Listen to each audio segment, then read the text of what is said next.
जय महाकाल दोस्तों, मैं बंटू शर्मा यूट्यूब के माध्यम से यह जो आप पौधा देख रहे हैं, पेड़ देख रहे हैं, यह पलाश कंटकी, इसे परिभद्र, परांगा, परिजात आदि नामों से यह जाना जाता है।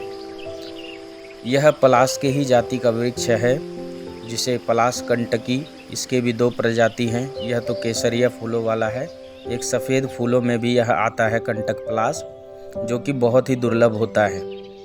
यह जो है बहुत सारे कार्यों में, जैसे कि औषधीय प्रयोगों में, तांत्रिक प्रयोगों में इसका प्रयोग किया जाता है।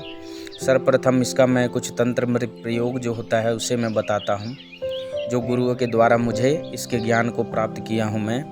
इसके जिस दिन पूर्णिमा पड़े या रवि पुष्य नक्षत्र पड़े, एक दिन पहले निमंत्रण देकर और इसके लक्कड़ को लाना है, एक झटके में तोड़े, कोई भी डंठल तोड़े एक झटके में टूटना चाहिए।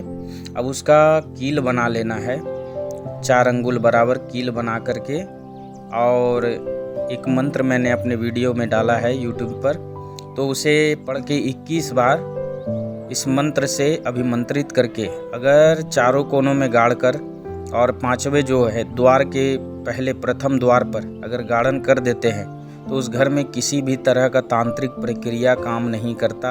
और ये प्रमाणित है, कई लोगों के घरों को मैं बंदिश किया हूँ तो इसी का प्रयोग करता हूँ और बहुत ही सफल प्रयोग है और तरह तरह के बीमारियों से भी यह बचाव करता है।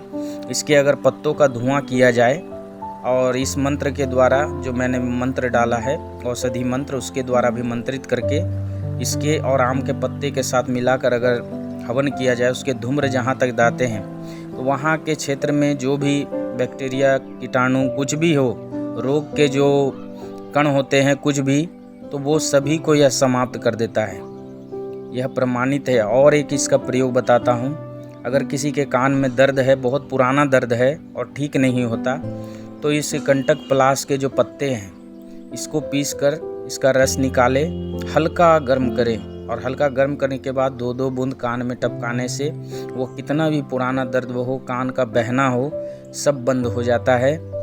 और जैसे मान लीजिए दांत के दर्द में भी इसके पत्तों का काढ़ा बना के या डंठलों को काढ़ा बना करके अगर उसका कुल्ला कराया जाए तो दांत रोग को भी यह दूर करता है। दंत में लगे कीड़े वगैरह, पायरिया को भी यह दूर कर देता है।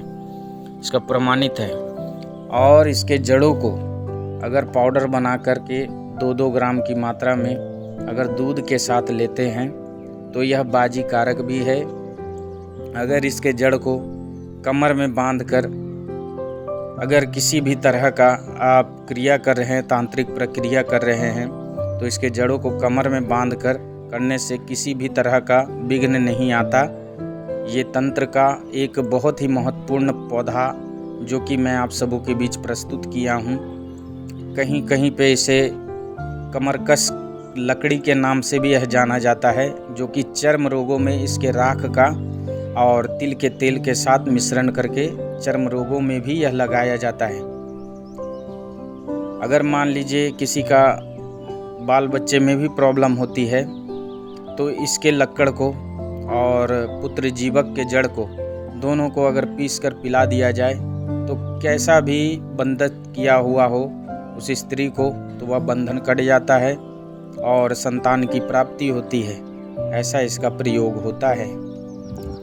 अगर मान लीजिए किसी पर भूत प्रेत का भी साया है तो इसके जड़ों के टुकड़े को और रक्षा मंत्रों के द्वारा भी मंत्रित करके अगर उसके गले में डाल दिया जाए तो भी ये सर्व रक्षा करती है। और भी तरह तरह के इसके कई प्रयोग है और आप भी इसका जनउपयोग कार्य में आप लोग प्रयोग करेंगे। मैं आशा करता हूँ हमारा वीडियो अच्छा लगे तो आप शेयर, सब्सक्राइब, लाइक ज़रूर करें। धन्यवाद। जय महाकाल, जय माँ कामाख्या।